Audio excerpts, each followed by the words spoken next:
Hello, my name is Jason McKinney. I'm a student at University of Charleston's nursing department, and I'm doing a presentation on cholecystitis. First, with cholecystitis, we can break it down. Chol means bile, cyst is a membranous sac, itis is inflammation. So cholecystitis is inflammation of the gallbladder. Now, this can be chronic or acute. And there's two kinds of cholecystitis. There's calculous cholecystitis, which is the most common.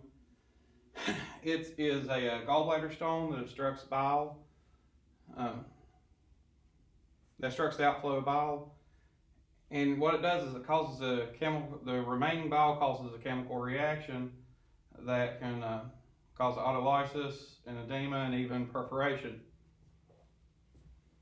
And the second type is acalculous cholecystitis, which is acute gallbladder inflammation in the absence of an obstruction by a gallstone.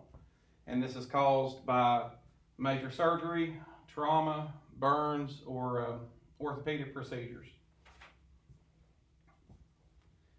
Now, the clinical manifestations for cholecystitis are right upper abdominal pain, and that's because in your right upper quadrant of your abdomen you have the liver, and then right below that is your gallbladder. So your pain would be in your right upper quadrant, and it will also sometimes work its way over towards the midline, but right through this area would be where the majority of your pain would be. It can also sometimes radiate towards the back and up towards the shoulders. You also have fever, nausea, vomiting, bloating, and jaundice. You experience the jaundice because with cholecystitis, it throws off your bilirubin in your body, which causes the jaundice. Now, for diagnostic testing with this, you have the diagnostic tests are X-ray, MRI, and ultrasonography.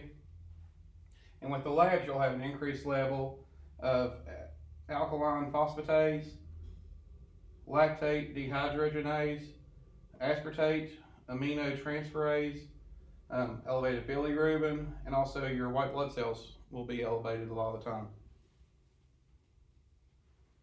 Now, with complications to this disease, you have gallbladder complications, which can include empyema, hydrops, mucocele, and gangrene.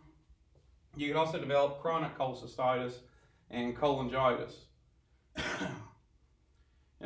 Also perforation with peritonitis or even fistula formation. Now, as far as your treatments for cholecystitis goes, you have general treatments, which are the endoscopic, retrograde, cholangiopancreatography, lithotripsy. With diet, you need to tell your patient to have a low-fat diet. They would also need to avoid alcohol, and during acute attacks, they would be nothing by mouth. The surgical interventions are cholecystectomy, endoscopic balloon dilution, and with medications, you can have a gallstone dissolution therapy, the narcotic analgesics for pain, NSAIDs for the inflammation, and also antibiotics for any infection that would be present. And with cholecystitis, as a nurse, we need to be looking at the spirit of inquiry. So what we could look at is what was the cause of the cholecystitis, and could it be from a modifiable behavior, something that the patient could change or alter. Common risk factors are pregnancy, being female, older, overweight, or weight loss. So being older is not modifiable. Being female is not modifiable. But as far as being obese, they can fix that with a healthy diet and exercise is tolerated. And with the weight loss, they need to make sure they do it in a manner that won't hurt their body. So they need to, still eat the nutrients that we need.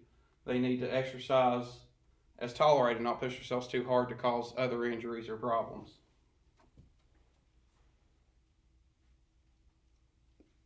Now, with this presentation, I had a handout that I was going to give everybody to evaluate if you learned the aspects I was wanting you to learn from it.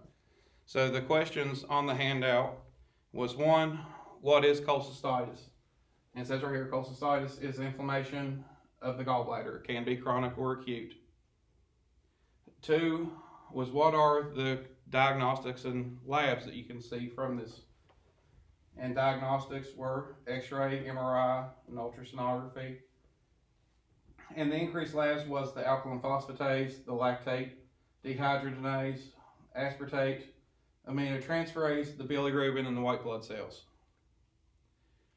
3 was, what are the treatment options for this? So that way you have an idea on what your patient's going to have to do. And the treatments for the general was the endoscopic retrograde, cholangio, pancreatography, the lithotripsy. Their diet would be the low-fat diet, the avoidance of alcohol, the nothing by mouth during their acute attacks. Surgical interventions would be the cholecystectomy or the endoscopic balloon dilution, and the medications, it would be the gallstone dissolution therapy, the narcotics, NSAIDs, and antibiotics. And the final question I had on my evaluation form was, what is the spirit of inquiry with cholecystitis? And that is the questions that we can ask. What is the cause?